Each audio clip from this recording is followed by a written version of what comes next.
Okay, in this hand we have Ace Jack of Spades in the middle position. So the under the gun player raises to 150, and I think sometimes I'm going to call here and sometimes I'm going to three bet. Facing an under the gun open, his range is pretty strong, so I don't necessarily always want to three bet because there are definitely times that he would four bet me, and I'd have a tough decision to make there. But I think in this spot, three betting seemed like the best option, so I raise it up to five. Everybody folds, and it goes back to the under the gun player who makes the call. So we're going heads up to a flop that comes Jack 10 6 with two diamonds and one spade. So great flop for us. We flop top pair, top kicker with the backdoor nut flush draw. The under the gun player checks to me, and I'm definitely going to put out a bet.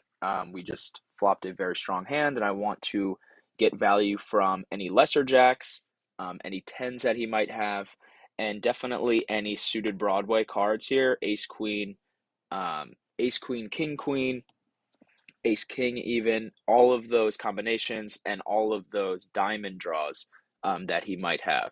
So I'm definitely going to put out a bet. I bet about a third pot here, and he check raises me up to 1185, which gives me a little caution. I mean, pocket tens is definitely very heavily in his range here, under the gun open, calling a three bet.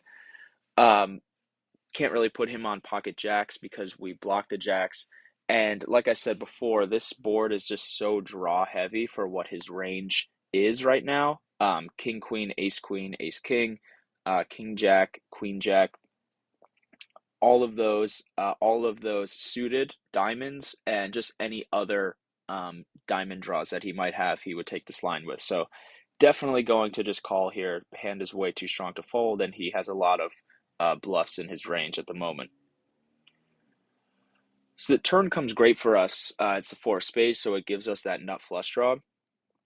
The under the gun player checks to me, and I thought for a long time on what to do here. So I was thinking of just putting out a standard bet here to charge any lesser jacks that he might have that he would be raising here. But the pot is $35 and he only has 38 in his stack. So pretty much any bet that I put out here that he calls, the money's going to get in on the river. And I want to just pile in as much money right now as we can because we have a very strong hand, top pair, top kicker, with the nut flush draw here going into the river. So I just have so much equity here.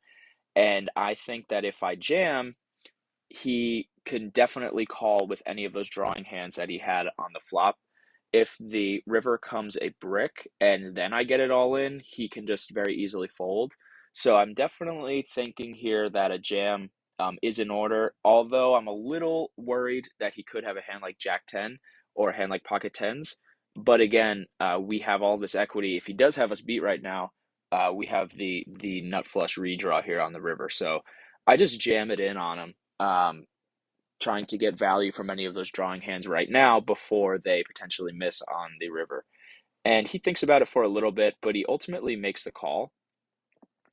The river comes a brick, seven of clubs, and he shows king, queen of spades for the missed open ender and flush draw, which is a little. Wasn't expecting him to also have a spade draw here, especially when he's raising the flop, but worked out very well in our favor, and we scooped the biggest pot of this session, $110.